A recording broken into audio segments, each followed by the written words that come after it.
मी विजया वाघ. ज्याचं खाल्लं त्याच्यावर उलटायचं नसतं.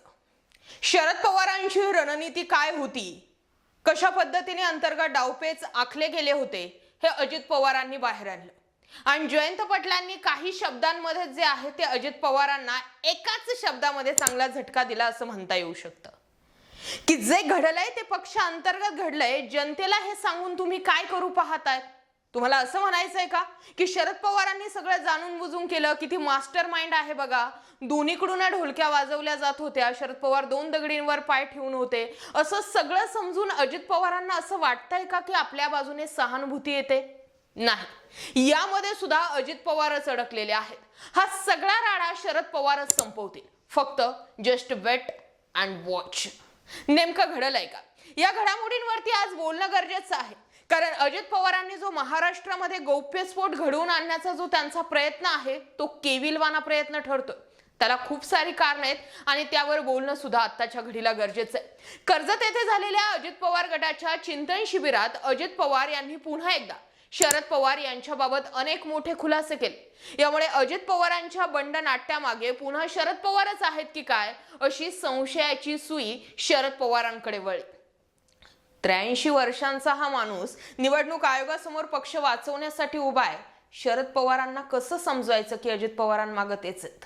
अजित पवारांनी महाविकास आघाडीची साथ सोडून महायुतीत प्रवेश केला खरा, परंतु त्यानंतर सातत्याने या बंडाला शरद पवारांचा छुपा पाठिंबा असल्याची कुजबूज नेहमीच ऐकायला मिळाली.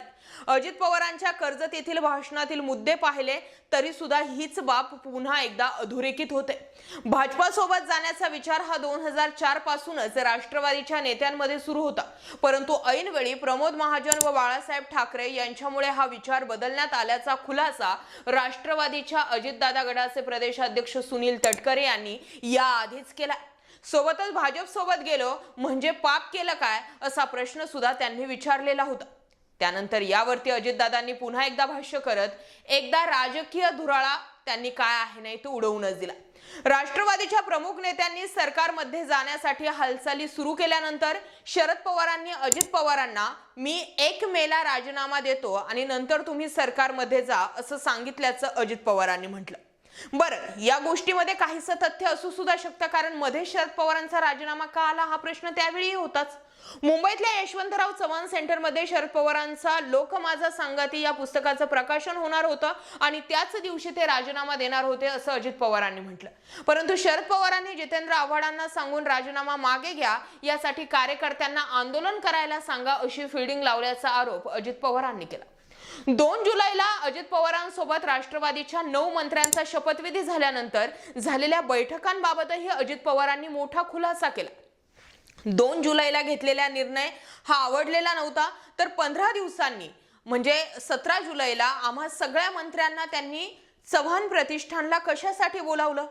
आम्हाला सांगितलं होतं की आधी मंत्री या, दुसऱ्या दिवशी आमदारांना बोलवा, तिसऱ्या दिवशी शरद पवारांबरोबर राहिलेल्या लोकांबरोबर चर्चा होणार होती, मग पुन्हा सगळं सुरळीत होणार असं आम्हाला सांगितलं गेल्याचं सुद्धा अजित पवारांनी सांगितलं. या गोष्टींबाबत अजित पवार वारंवार सांगतात मी जे केलंय ते शरद पवारांच्याच म्हणण्यानं केलं. शरद पवारांनी आम्हाला गाफील ठेवल्याचाही आरोप अजितदादांनी केला. आता अजित पवारांच्या आरोपांना शरद पवारांनी देखील तात्काळ उत्तर दिलं. भाजप सोबत जाण्यासाठी आपण जनतेकडे मतं मागितली नसल्याचं सनसनीत उत्तर शरद पवारांनी दिलं. शिवाय काही लोकांनी भाजप सोबत जाऊन वेगळा मार्ग निवडला, परंतु लोकांना राष्ट्रवादी पक्ष कोणी स्थापन केला आहे हे माहिती आहे. अजित पवार यांनी केलेल्या आरोपांपैकी बऱ्याच गोष्टी पहिल्यांदा ऐकल्याचा टोलाही शरद पवारांनी लगावला. परंतु यामध्ये प्रश्न एक अजित पवारांसाठी सुद्धा. बरं, आताच्या बंडाचं तुम्ही सांगितलं, पहाटेच्या शपथविधीचं काय? त्याचाही खुलासा करून टाका. यावर मी 1 मेला राजीनामा देतो, त्यानंतर तुम्ही सरकारमध्ये जा असं शरद पवारांनी सांगितल्याचं अजित पवार म्हणाले. या टीकेला मात्र शरद पवार यांनी थेट उत्तर देणं टाळलं. अजित पवार आणि इतर नेते पक्ष सोडून गेल्यानं फार फरक पडणार नसल्याचं शरद पवार यांनी ठासून सांगितलं. शरद पवार यांचं राजकारण राज्याला नेहमी संभ्रमात टाकणारं राहिलं. शरद पवार जे बोलतात नेमकं त्याच्या विरुद्ध करतात हा आतापर्यंत त्यांचा अनुभव राहिला. त्यामुळे थोरल्या आणि धाकट्या पवारांमध्ये नेमकं कोण खरं बोलतंय याचा अंदाज लावणं आज घडीला तरी कठीण आहे बरं का. एकीकडे 2014 ला लागलेल्या विधानसभा निकालात राष्ट्रवादी पक्षानं भाजपाला स्थिर सरकारच्या नावाखाली न मागता त्यांना बाहेरून पाठिंबा दिला असल्याचं तिघीने जाहीर केलं. म्हणजे 2014 ला पवारांनी भाजपाला पाठिंबा का दिला, तेव्हा मोदींशी जवळीक होती म्हणून दिला की आणखी काही गणित होतं माहित नाही.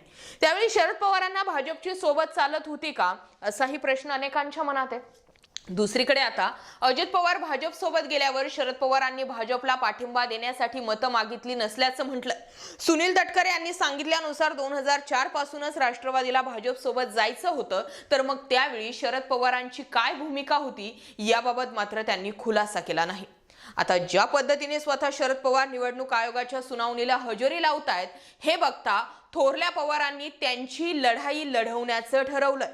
त्यामुळे हे दोन्ही गट एकत्र होण्याची शक्यता आता मावळली असली तरी भविष्यात असे अनेक खुलासे होऊन राज्याचं राजकीय वातावरण ढवळून निघणारे या शंका नाही. पण एक गोष्ट जर पॉलिटिकल अंदाज बांधायचा जर ठरला तर या दोघांमध्ये नेमकं कोण जिंकतंय कोण हरतंय हे माहित नाही. पण लोक शरद पवार आणि अजित पवार दोघांवरही एकच ठपका लावतील, शेवटी एकाच माळीचे मणी. लोक ना शरद पवारांना योग्य समजतील ना अजित पवारांना योग्य समजतील. दोघांनाही लांडगा म्हणून कदाचित हिनवतील आणि लांडग्याच्या तोंडाला रक्त लागलंय म्हणजे यांना फक्त आणि फक्त सत्ता पाहिजे आणि सत्तेसाठी सगळी मोहमाया रचतायत असंच याच्यातून एकंदरीत निष्कर्ष लावला जाऊ शकतो. त्यामुळे अजित पवारांनी लावलेले शरद पवारांवरील आरोपांमुळे अजित पवारांची इमेज उंचावेल का, तर नाही. ज्या पद्धतीने तुम्ही आता बंडखोरी का केली याचे खुलासे खूप फास्ट करतायत, त्याच पद्धतीने पहाटेचा शपथविधी का घडवला, पहाटेच्या शपथविधी मागे कोण होतं, त्यामागचा मास्टर माइंड कोण होता आणि नंतर तुम्ही उपमुख्यमंत्री पदाचा राजीनामा का दिला याचा सुद्धा खुलासा अजित पवारांनी केलाच पाहिजे तर मानलं बुवा, असं देखील आता लोकांच्या प्रतिक्रिया आहेत. याबाबत तुमची काय मतं आहेत कमेंट करायला विसरू नका. अंतर्गत राजकारण काही जरी असलं तरी इतिहास तर हाच सांगतो की 1999 पासून स्थापन केलेले राष्ट्रवादी ही शरद पवारांचीच आहे. याबाबत तुमचं काय मत आहे कमेंट करायला विसरू नका. दुसरा, अजित पवारांचा एक व्हिडिओ व्हायरल झालाय ज्यावेळी ते एकनाथ शिंदेबाबत आपलं मत व्यक्त करतायत. ज्यावेळी ते उद्धव ठाकरेंपासून वेगळे झाले होते त्यावेळी अजित पवारांनी म्हटलं होतं, धमक असेल तर एकनाथ शिंदे साहेब स्वतःचा पक्ष काढा आणि निवडणुकीत उतरा आणि मग दूध का दूध आणि पाणी का पाणी होऊ दे. तीच गोष्ट अजित पवारांना लागू होत नाही का? कमेंट करा. जय महाराष्ट्र पब्लिक.